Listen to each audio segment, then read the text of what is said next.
For centuries, humans have been growing alongside our botanical brethren. Our histories have mixed and mingled to bring us modern medical marvels, faded folklore, and everything in between. Of course, in order to understand the plant, we have to start with its roots.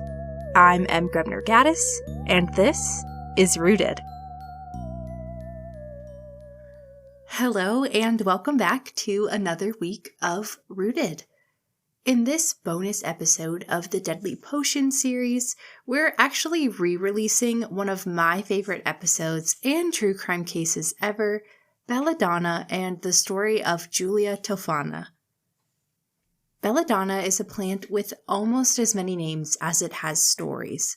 It's also known as Deadly Nightshade, the Devil's Cherry, Deathberries, and the Beautiful Death.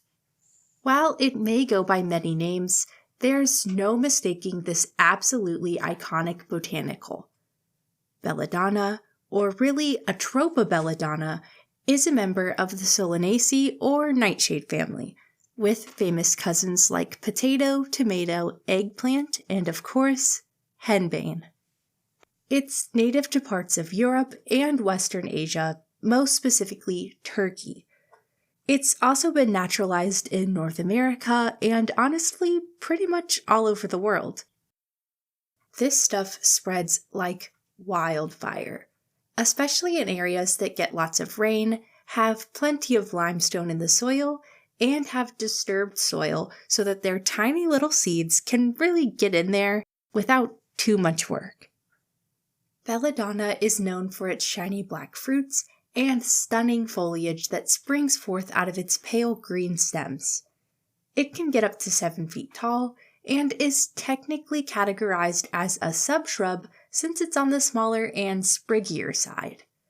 They have very distinct bell-shaped flowers that are a pale purple, fading to a yellowish green at the base. The blooms are said to smell faintly floral, while the berries are supposed to smell a bit like unripened tomatoes. The berries, and really the whole plant, are toxic, but much like henbane, it's also been used in many medications, ceremonies, and cosmetics, and even killings. While they are super toxic, they're also a bit sweet, making them extra deadly, as that telltale bitterness that comes with most poisons isn't there as a warning sign. Before belladonna was regarded as a way to permanently let go of a lover, it was used across history as a way to worship, let loose, and look your best. In terms of worship, belladonna was often given as an offering to Hecate and pretty much all of the other badass ladies in Greek, Turkish, and even Nordic cultures. In Greece, belladonna was given as an offering to Hecate and other gods due to its connection to beauty, power, and hallucinations. Aside from that, it's also said to be the physical manifestation of Atropa, the final sister of the three fates, who was responsible for death and the ending of things. In Turkey, belladonna played an important role in the transition from girl to woman. According to an old wives' tale, girls would dig up belladonna root the night before their 13th birthday, then carry it over their heads on their way home as other members of their village would try to get in her way, start an argument, or block her path. If the girl managed to get home without engaging with anyone, she would be rewarded with a lifetime of beauty. But if not, she would be cursed and forced to be ugly forever. Some pretty high stakes for a birthday party, if you ask me.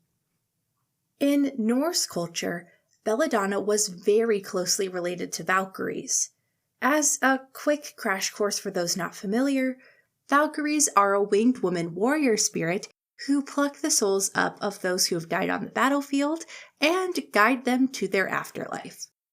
Nightshade is tied to these ladies because of a rumored historical practice that involved soldiers in Germany and other parts of the world, but we're focused on that area with valkyries right now, eating belladonna berries before battle to fall into a sort of vicious trance that made them able to fight harder, faster, and for longer than their opponents.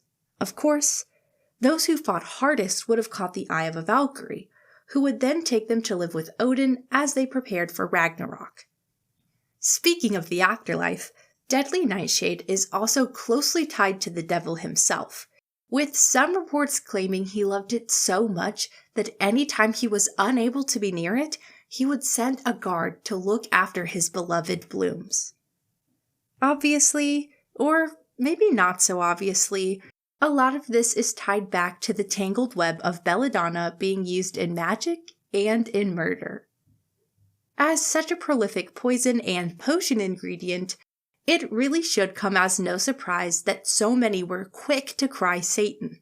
Before we dive into the real murder and medicine of it all, we have a few fictional murders I wanted to quickly touch on, as they really serve to capture the reputation Belladonna has made for itself back then, and even into today.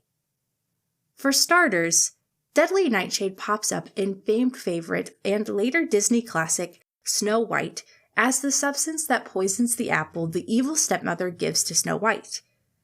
Because the berries are famously sweet, at least in comparison to other deadly poisons, they would have been easily hidden and masked by the taste of apple. And because it's so potent and easier to find in a kind of shady forest, it would have been pretty easy for the evil witch to pull off. Outside of fairy tales, Deadly Nightshade also popped up in plenty of Shakespeare's works, most notably as the poison Juliet would have been given in Romeo and Juliet, due to the fact that it infamously can cause users to enter a deep, trance-like state before death due to the way it impacts the heart, but we'll get into that in a second. Pivoting back from all that murder, let's dive into the real-life applications of Belladonna. To kick it off, let's start with cosmetics. Belladonna was used in a variety of cosmetics across history. It was used in blush, perfume, and even eye drops. As a blush, Belladonna leaves and berries were crushed, then mixed into a tonic of sorts that would be brushed onto the skin, which resulted in a flushed look.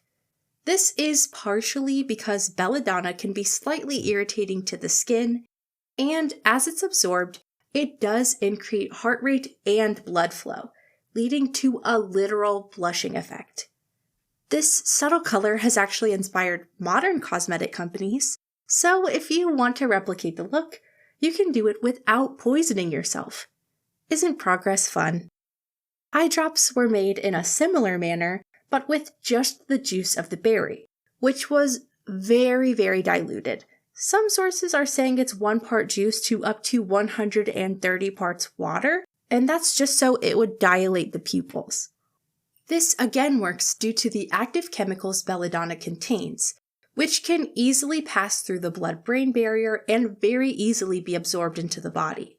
We can thank the tropane alkaloids scopolamine, atropine, and hyoscyamine for that, as these guys act as anticholinergics which target the central nervous system.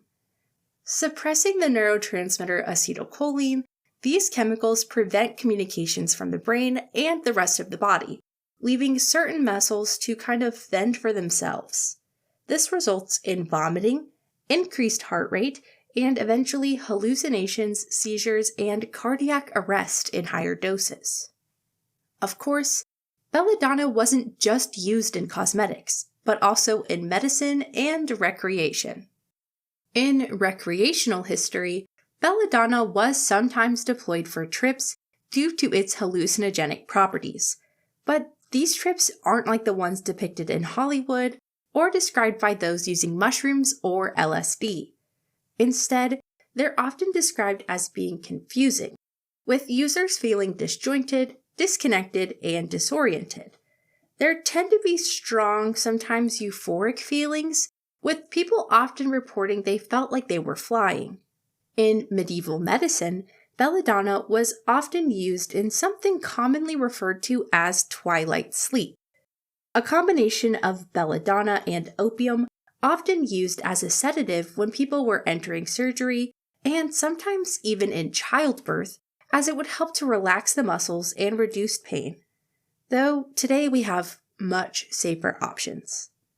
Back then, it was also commonly employed for most of the same uses of henbane, like painkillers, muscle relaxers, and an anti-inflammatory to help treat menstrual problems, peptic ulcer disease, and motion sickness. It was also sometimes used as a tincture and added to band-aids, sort of like transdermal patches that are today used in motion sickness. We've covered that a lot more in the henbane episode, so I won't dig too much deeper into it for today, but you can check out that episode and our coverage of Datura if you want to learn more. Instead of rehashing all that science, I thought it might be interesting to dive into some of the real-life murder cases using Belladonna.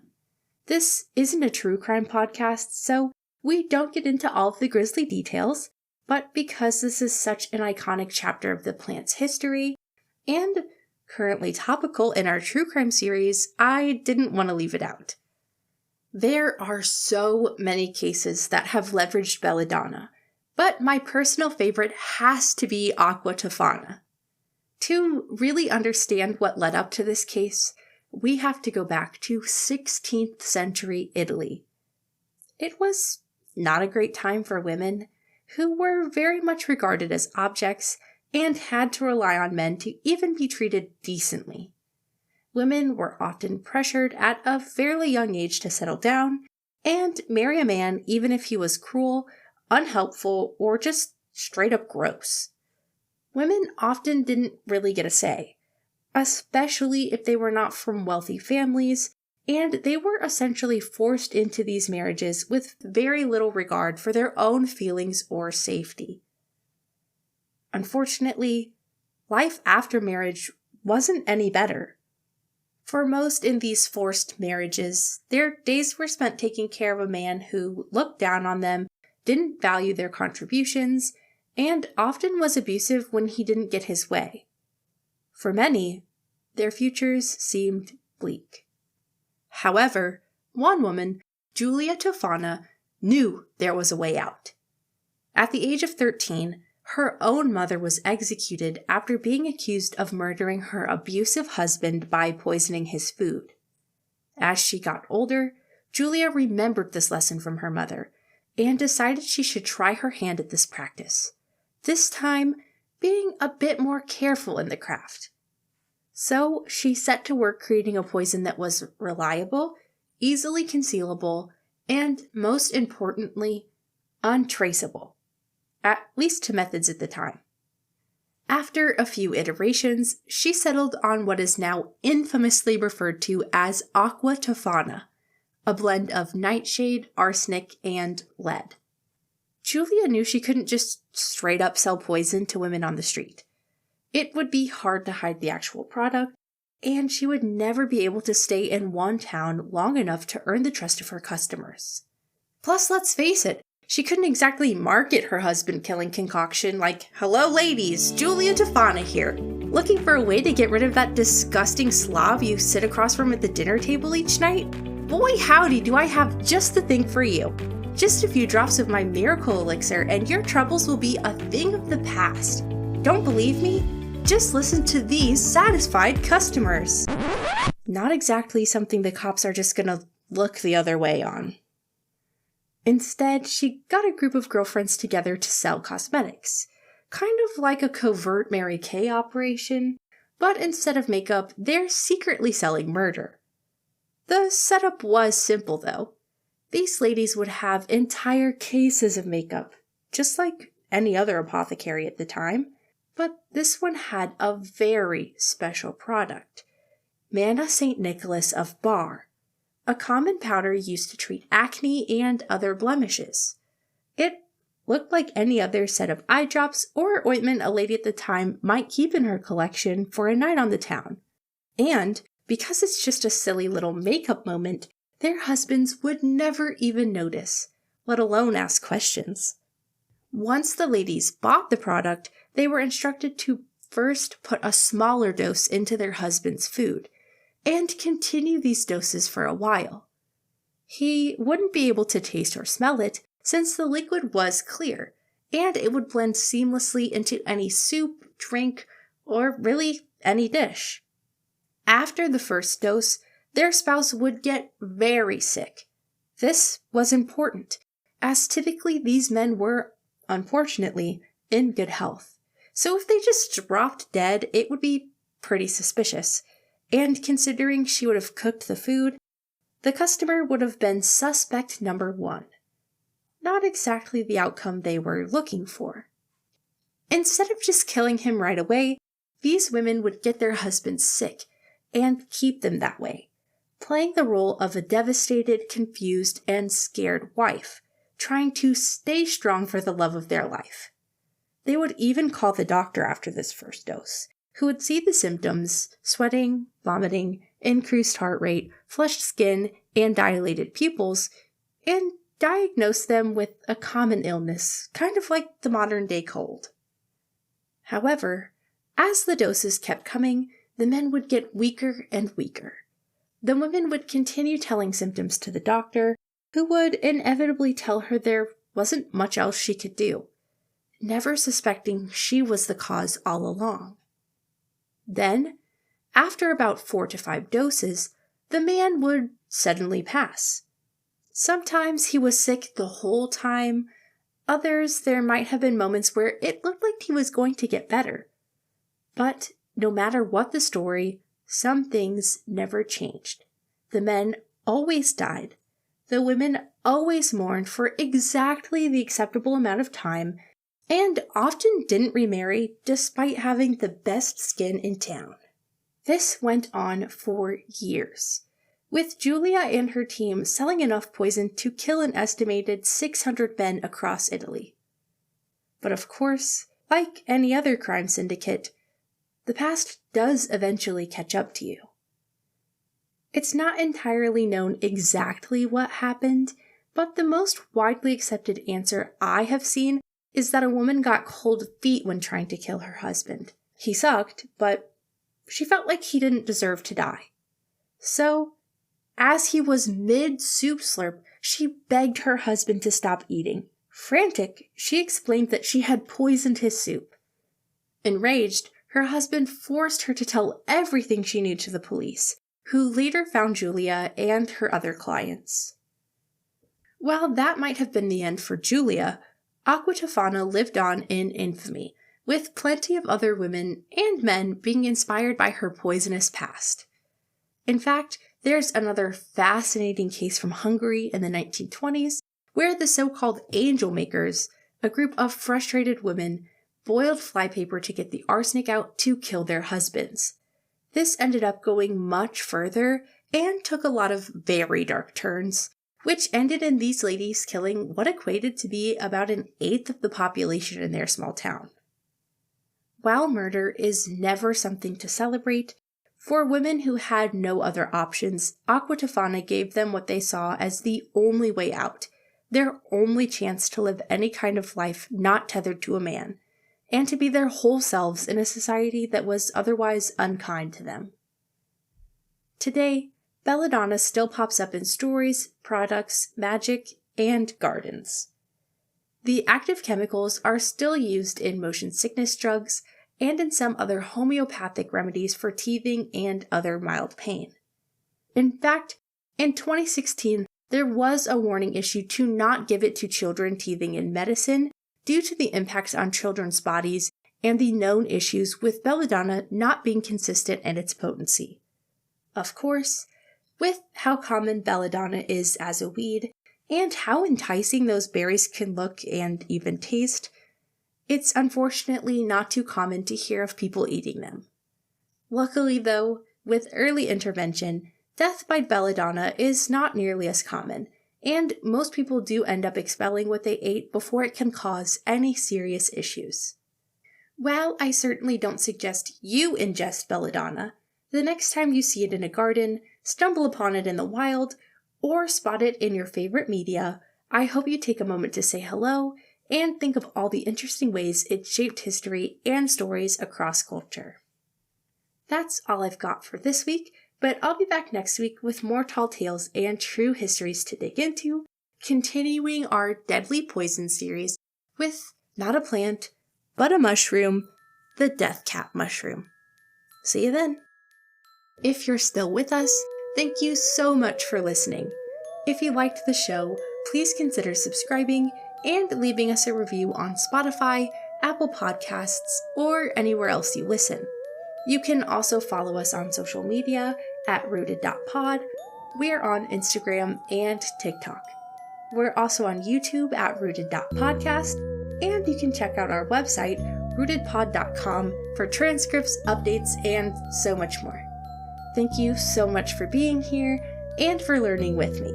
This show truly would not be possible without your support. Until next time, be kind to yourselves, be kind to the earth, and just like a plant, drink your water. Rooted, a Plant Podcast, is a Henbane Media LLC production. It's written and produced by me, M. Grebner Gaddis, with theme music by Eric Cluxon.